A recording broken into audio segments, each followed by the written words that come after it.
Welcome to Shovelware Diggers. Our dig team is currently excavating the Softkey Shareware 2000 Hit Games 2CD collection. You can find a link in the video description listing the entire directory structure of this archive. Here's what our diggers have for week 272. For more information on how to join the dig team, simply follow the Patreon link in the video description. Now, without further ado, let's get to it. First up, we have a team dig from Happy Kitty and Cameron Armstrong. DOSGames /arcade3/Tangler. Well, something's about to become a tangled mess. We got an entangled.exe, a Vtangle.exe. So I'm guessing one's EGA and one's VGA, probably. BGI file and a bunch of char files and a batch file. So this is clearly made with either Borland, Pascal, or C. Let's quickly type out that batch file. Well, that's interesting. So the batch file is actually technically the README. And yeah, I guessed that right. Tangle for VGA, Tangle for EGA, graphics driver, graphics files, which are actually fonts. To play Tangle with VGA graphics, okay. Tangle was programmed using Turbo Pascal 6.0 Pro. Okay. If you use Tangle, please register your copy. Shareware needs your support. Hang on. There's no, there's no file to print for ordering or anything. Kinda hard to register your Shareware if you don't have an order form. Like, that's kind of important. Like, maybe it's in the game? Maybe there's a print function in the game to print an order form? Not impossible. Anyways, let's do Vtangle. Okay, welcome to Tangle. Press a key to start playing. Okay, we got an interesting little title going on here. Shareware computer game written by Gudgerson? Yeah, that's a tricky one. I've never seen that name before. What have we got here? So play, info, help, and quit. Mazes are currently red, and then the colors are white, cyan, blue, and yellow for players 1, 2, 3, and the computer. Wait, so is this, like, required to be a 3-player game? Huh. Well, let's go to help, see what we got here. The object of the game Tangle is simple. Guide your playing line around a maze of your choice. That's not how you spell choice. And try to avoid all obstacles. Lay traps for your opponents by entangling them in your line, but don't be too eager, or you'll end up stuck in your own trap. So, Tron Lightcycles, got it. Okay, so if you go to the info screen, then you actually get an address all the way out in Iceland to register the game. I think this is the first game we've seen that's from Iceland. It wants $5 for the registration. Okay. Oh yeah, and if you go all the way to the bottom, you can actually press the print screen button to send the order form to the printer. So that's one of the few cases where it's all the documentation is actually built into the program itself. It does not happen often. But I still don't have an answer to the question of if this has to be played with 3 players or not. Like, maybe if we hit play, it'll ask how many players? Okay, it does actually ask. So choose speed. And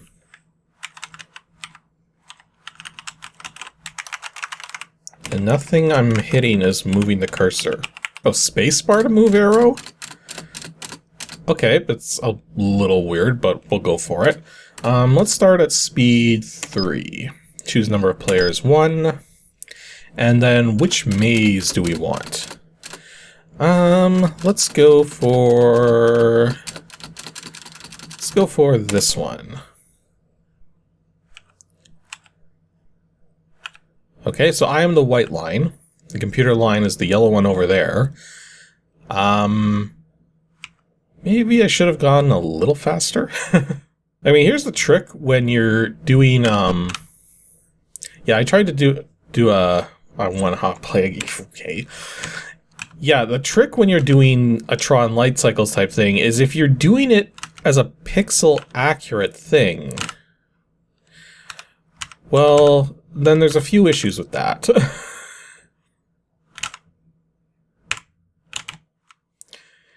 Although, as you can see, if you're quick enough, you can indeed trap your opponents and stuff. Let's actually turn the speed up on that because that was a bit slow. Let's go 6 instead.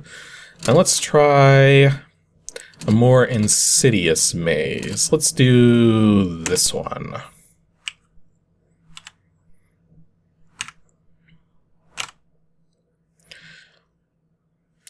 So the trouble with doing it pixel accurate like this is that it's really difficult to sort of gauge like where everything is. Like you got to be really accurate if you want to cut someone off.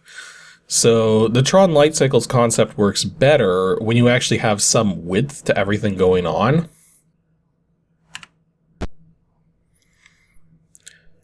And then yeah, right there the computer just sort of crashed into the wall on its own. So yeah, trying to do AI for this kind of thing as well is usually pretty tricky because as a person, okay, that was dumb.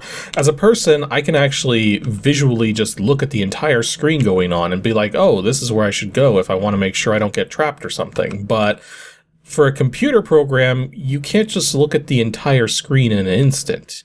Like, if you wanted to analyze the screen, you would have to do it pixel by pixel, and at 640 by 480, that's not going to go over well on a slow 386 or 486 system.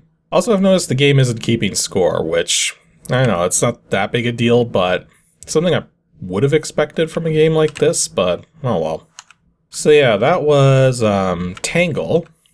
It's pretty basic. Is it worth $5? Probably not, but apparently there's a sequel that the author made, Vtangle 2, which has like 50 different maps you can play on. You can play against multiple computer opponents, so maybe the sequel's better, but then he wanted like $20 for the sequel, so yeah, I guess you have to really be into this kind of gameplay to want to spend money on it to that extent. Next up from Christopher Groff, we've got DOS Games /sports /PBYPTFBS. Okay, so since this is in the sports folder, I'm going to guess that this stands for Play-by-Play Tournament Football System. I don't know what that S would be. So, okay, we got football there, so that's a good sign. Got makes and stats. And those aren't very big files. I got a bad feeling that this is just going to be like some kind of stat tracker or something. But we'll see. No documentation, again, so football. Play-by-Play Football by Jim Kitchen.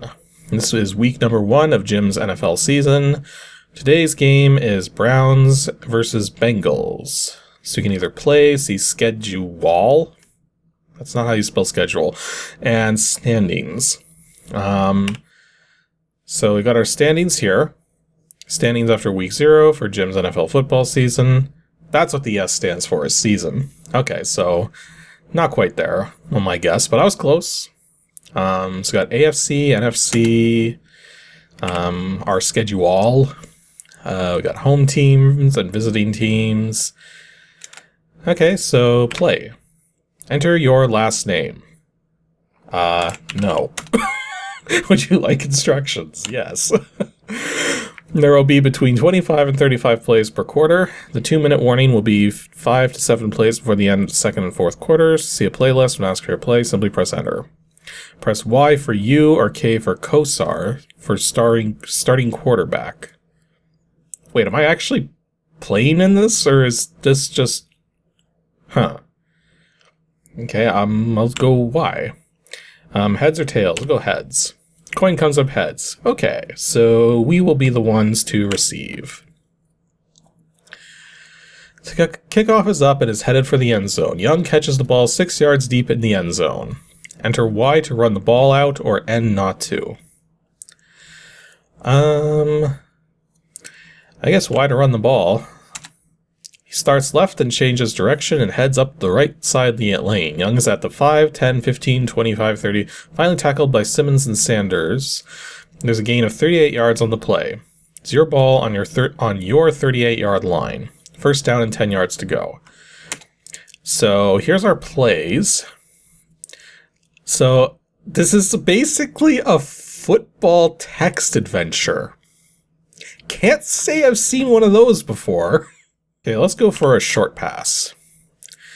No takes the ball. Oh, no is me. So I am playing in this. He fakes a handoff and then he drops back deep to pass. No lofts the ball up into the air and Barkley comes down with it. Gain of 3 yards on the play. Gip, is that a flat? What? Gip, is that a flag on the field or just a hot dog wrapper? Okay, so it's kind of like there's like some announcers talking as well. I guess that's what I'm reading, is like the play-by-play, as it were. Anyways, 7 yards to go. This time let's go for a long pass. Handles the snap, drops back to pass, gets the pass off, and Skinner is hit as he catches the pass. Gain of 25 yards on the play. Okay, so we're now on the opponent's 34-yard line. First down and 10 to go. Let's do a line plunge. No takes the snap, pump fakes a pass, and then turns and hands off to Freeman. Freeman runs through a hole on the left side and runs upfield before Brady and Young tackle him. Gain of 24 yards on the play. And we're on the 10-yard line. So this is not a far play to go. This should be very easy to score on. Wow, we actually lost like 8 yards total in those 3 downs. Okay, so now we're on the defensive side. So because of just how far the opponent has to go to reach the other end, I think we'd better prepare for a long run. So 3. Let's prepare for a long pass this time. Ah, he gained 29 yards that time. Okay, let's plan for a short run. Okay, still 4th down, and there's 36 yards away. I don't think they're going to go for a field goal.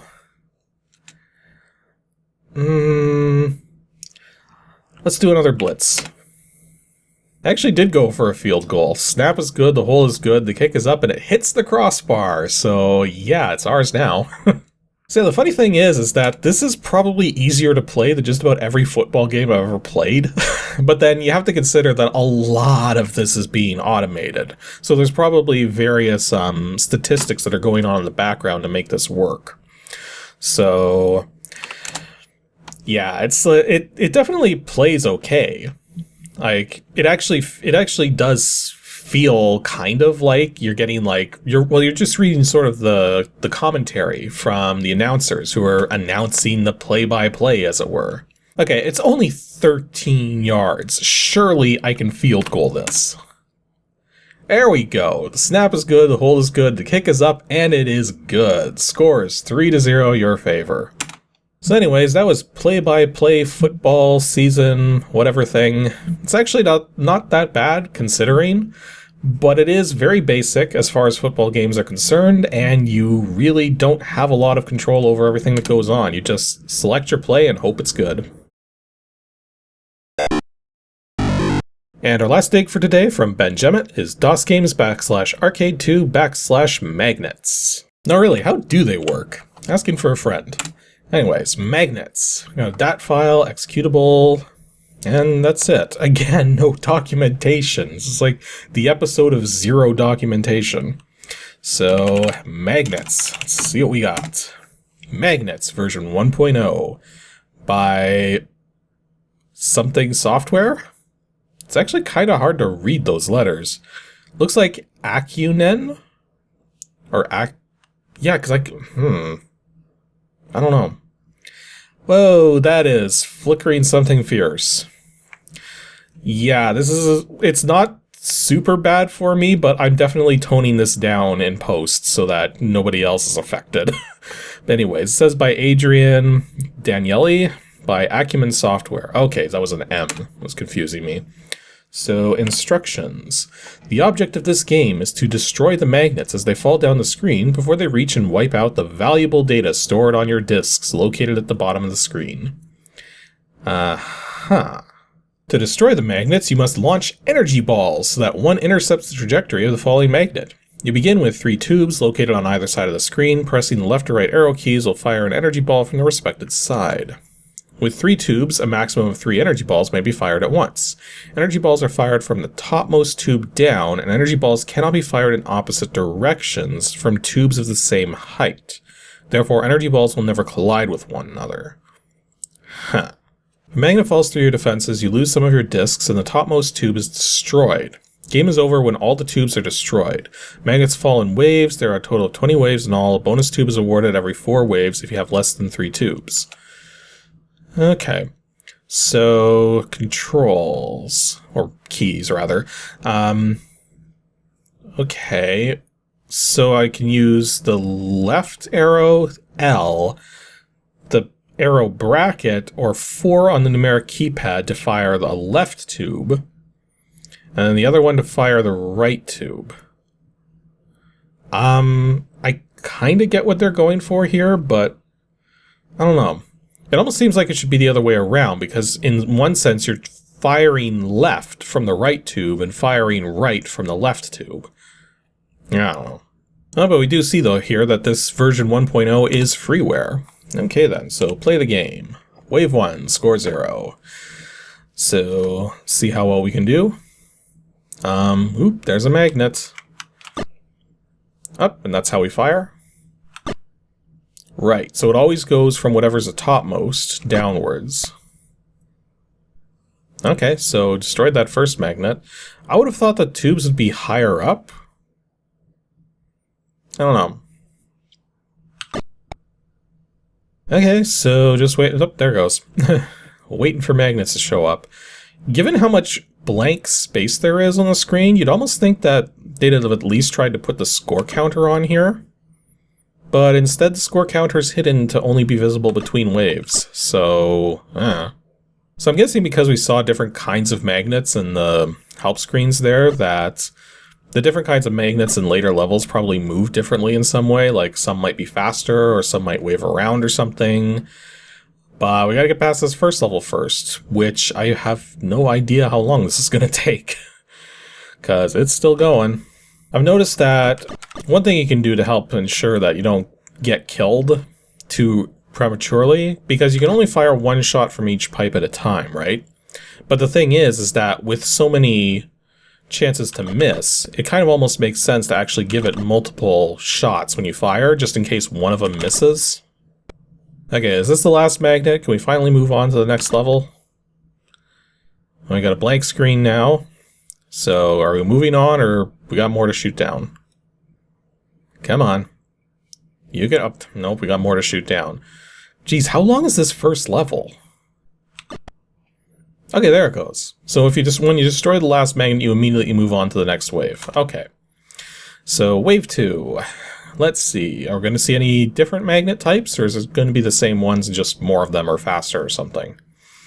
Oh, we do have a new magnet type. Okay. Doesn't seem to be moving any faster, though. But I guess we'll find out in a second if there's anything different about these. No, it doesn't seem like it. It seems to go down just like the others. Or, hang on, is there any differences?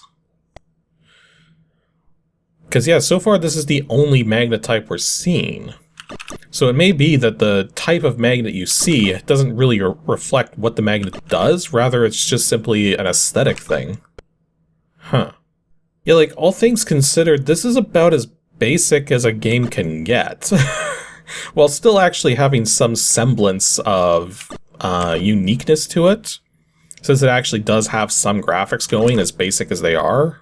I almost feel like letting one of the magnets hit the discs just to see what would happen, but I'm gonna wait until level 3 to intentionally lose any discs, just in case.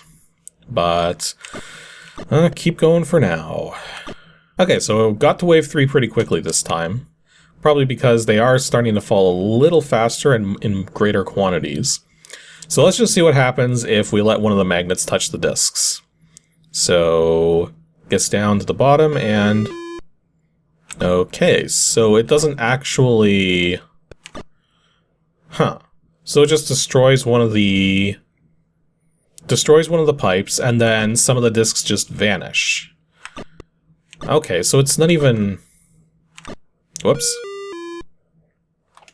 Yeah, so it's not even, like, really detecting, like, specific contacts with the disc or anything. The disc's just sort of like a weird sort of health bar. And then the pipes are also sort of correlated to that, too. I don't know, this is weird. So yeah, that was Magnets, a very basic, very simple freeware game where you just shoot a bunch of magnets falling from the sky onto floppy disks. And there's virtually no mechanics to this other than which side of the board you're shooting your shots from. And also the design of the magnets, but that's just aesthetic. There's nothing actually different about them. So yeah, just a very basic game.